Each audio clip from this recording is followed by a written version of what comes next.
इन लोगों ने हमारे संविधान को, देश को बेचने का काम किया। घेलो, बेलो, रेलो, हवाई अड्डा हो, बस अड्डा हो, कोई सरकारी संस्थान ऐसी नहीं जिसको प्राइवेटाइजेशन कर अडानी अंबानी के हाथों में नहीं सौंप दिया। कोई सोचता था छत्तीसगढ़ के अंदर, कोई सोचता था राजस्थान के अंदर क्या भाजपा आ जाएगी, लेकिन कहीं ना कहीं ईवीएम ने हमारे वोट की ताकत के साथ छल किया और कहीं ना कहीं हमें हराने का काम किया।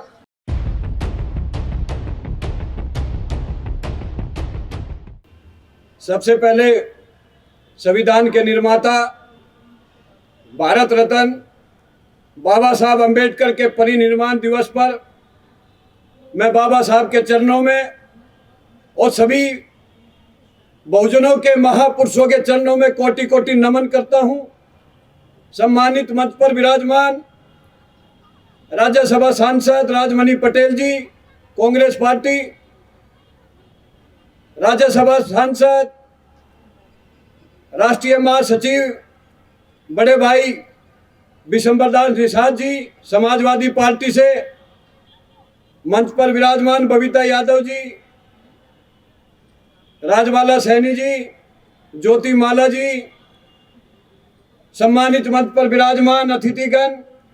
और सम्मानित मंच के सामने विराजमान भारत के अलग अलग राज्यों से आए हुए सभी बहुजन समाज के क्रांतिकारी मातृशक्ति नौजवान साथियों, बुजुर्गों, सभी को मेरी तरफ से जय हिंद, जय भारत, जय भीम, नमो बुद्धाय। एक बार मैं नारा मारूंगा, जय जय जय जय भीम, जय जय जय जय भीम, बाबा साहब अमर रहे।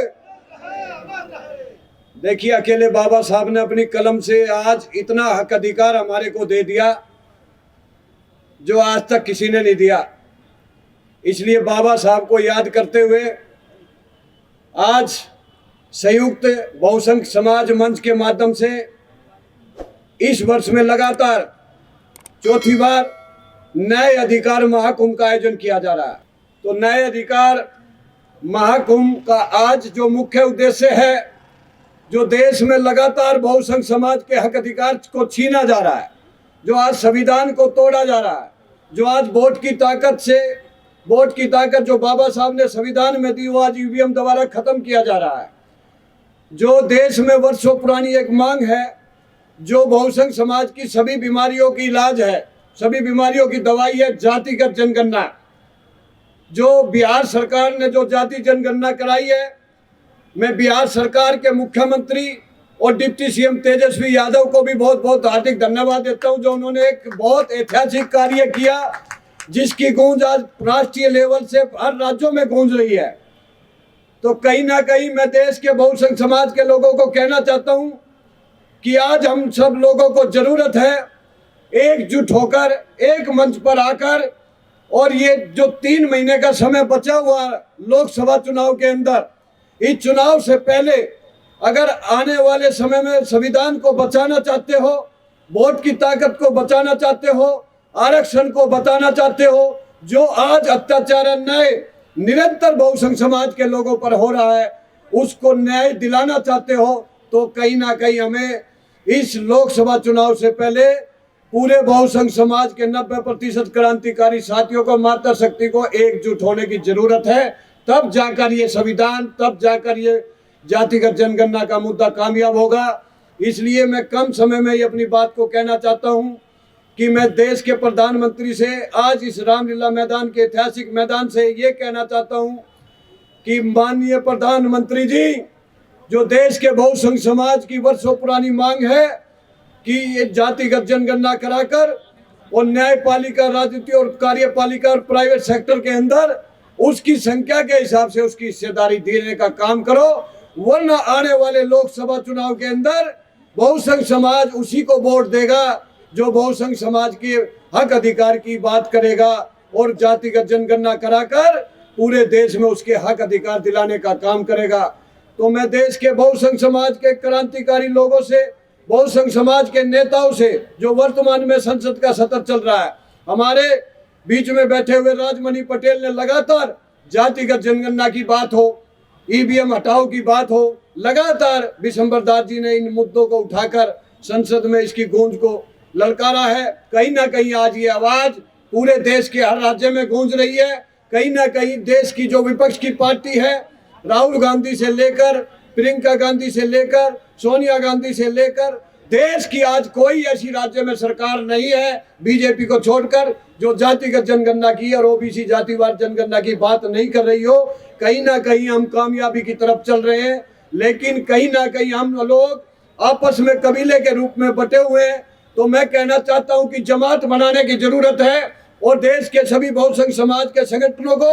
आज एक मंच पर आने की जरूरत है। और उसके लिए संयुक्त बहुसंख्य समाज मंच ने लगातार पिछले कई वर्षों से ये पहल शुरू की हुई है, जो बिना किसी राष्ट्रीय अध्यक्ष के, बिना किसी पदाधिकारी के, देश के सभी बहुसंख्य समाज के संगठनों को लेकर, WTP पैगाम हो, यदुवंशी महासभा हो, तमाम संगठनों को लेकर लगातार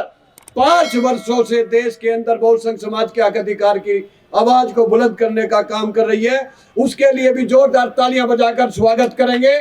और हमारे जो अध्यक्षता कर रहे हैं अनिल कुमार पटेल जी, बहुत कर्मठ साथी हमारे, लगातार 5 वर्षों से मैं इनको देख रहा हूँ, बहुसंख्य समाज के हक अधिकार की लड़ाई में हमेशा तन मन धन से सहयोग कर रहे हैं। तो मैं आज इस संसद के सत्र में ऐतिहासिक रामलीला मैदान से जो वर्तमान में जो कांग्रेस हो या भाजपा हो या क्षेत्रीय पार्टी के अंदर जितने भी हमारे सांसद हैं, चाहे वो लोकसभा के, राज्यसभा के, अगर वो सोचते हैं कि हम बहुसंख्य समाज की आवाज उठाए बिना लोकसभा के क्षेत्र में चले जाएंगे, तो आपकी बार बहुसंख्य समाज जागरूक एकजुट हो चुका है। हम उनको वोट की ताकत से और समाज के बहिष्कार कर कर उनको उखाड़ फेंकने का काम करेंगे। वरना आज दिल्ली के रामलीला मैदान से हमारा एक ही कहना है कि इस संसद के सत्र में ईवीएम को हटाओ, देश को बचाओ, ईवीएम को हटाओ, संविधान को बचाओ, ईवीएम को हटाओ, वोट की ताकत को बचाना तो ईवीएम को हटाना होगा। आज 5 राज्यों के जो चुनाव हैं, कोई सोचता था छत्तीसगढ़ के अंदर, कोई सोचता था राजस्थान के अंदर क्या भाजपा आ जाएगी, लेकिन कहीं ना कहीं ईवीएम ने हमारे वोट की ताकत के साथ छल किया और कहीं ना कहीं हमें हराने का काम किया। इसलिए साथियों, अगर कोई सबसे बड़ा मुद्दा अगर आने वाले 3 महीने के अंदर देश के अंदर बहुसंख्य समाज का है और सभी बीमारियों का इलाज है, तो जातिगत जनगणना से भी बड़ा मुद्दा है ईवीएम हटाओ, देश बचाओ, ईवीएम हटाओ, भाजपा भगाओ। अगर आपने ये कर लिया, अगर ईवीएम 24 में भी चली तो कोई ताकत नहीं है इनको सत्ता में आने से रोक दे। इसलिए आज मैं क्षेत्रीय पार्टी के सभी सांसदों से और विपक्ष की पार्टी जो प्रमुख रूप से कांग्रेस पार्टी है, उनसे यही कहना चाहता हूं, खुलकर जमीन पर ईवीएम हटाओ, देश बचाओ, ईवीएम हटाओ, संविधान बचाओ का नारा देकर अगर वो 24 के चुनाव से पहले अगर इसको राष्ट्रव्यापी आंदोलन बनाएंगे तो आने वाले समय में परिवर्तन हो सकता है। वरना कहीं ना कहीं ये ईवीएम हमारी वोट की ताकत के साथ फिर छल करेगी और कहीं ना कहीं वही 5 राज्यों में जो हुआ, कहीं ऐसा ना हो जाए ये भी 24 में हो जाए। इसलिए 5 साल का समय बहुत होता है। 14 से 23 के अंदर जितना इन लोगों ने हमारे संविधान को, देश को बेचने का काम किया, घेलो, बेलो, रेलो, हवाई अड्डा हो, बस अड्डा हो, कोई सरकारी संस्थान ऐसी नहीं जिसको प्राइवेटाइजेशन कर कर अडानी अंबानी के हाथों में नहीं सौंप दिया। इसलिए अपने देश को बचाना है तो संविधान को बचाना पड़ेगा, और संविधान को बचाना है तो बाबा साहब के बनाए हुए रास्ते पर, बहुसंख्य समाज के महापुरुषों के बनाए हुए रास्ते पर चलना पड़ेगा और उसके लिए सबसे पहले एकजुट होना पड़ेगा। इसलिए संयुक्त बहुसंख्य समाज मंच ने ये निर्णय लिया कि सबको एक मंच पर लाना है और 2024 के लोकसभा चुनाव से पहले सबको एकजुट कर कर बहुसंख्य एकता जिंदाबाद और बहुसंख्य चला सत्ता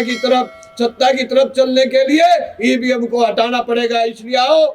मैं अपने सभी बहुसंख्य समाज के नेताओं, बहुसंख्य समाज के संगठनों से आह्वान करता हूं कि वो एक मंच पर आकर कबीले बनाकर छोड़ दे, कबीले बनाने छोड़ दे, जमात बनाकर इस 3 महीने के अंदर एक राष्ट्रव्यापी आंदोलन ऐसा खड़ा कर दे जो इस सत्ता में बैठी हिटलरशाही सरकार को ये पता लग जाए, अगर अब की बार बैलेट पेपर से चुनाव ईमानदारी से हो जाता तो ये 100 सीट भी नहीं ले पाएंगे। ये मैं दावे के साथ कहता हूँ, 100 सीट नहीं इनकी आएगी। लेकिन ये ईवीएम के साथ छल कर कर हमारी वोट की ताकत को खत्म करने का काम कर रहे हैं। इसलिए आओ साथियों, हम सब मिलकर इस 3 महीने के अंदर राष्ट्रव्यापी आंदोलन खड़ा करके अपने हक अधिकार की लड़ाई लड़े और ईवीएम को हटाकर वोट की ताकत को बचाकर ईमानदारी से चुनाव कराकर हम देश के अंदर बहुजन समाज की सत्ता की तरफ ले जाने का काम करें। तब जाकर बहुजन समाज का हक अधिकार बचेगा, जब जाकर बहुजन समाज पर अत्याचार अन्याय बंद होगा। इसलिए हाथ उठाकर बाबा साहब के बनाए हुए रास्ते पर चलो, तब जाकर ये देश और संविधान बचेगा। इसलिए आखिरी में मैं इतना ही कहना चाहता हूं कि बाबा साहब अमर रहे, बाबा साहब अमर रहे। जय हिंद, जय भारत।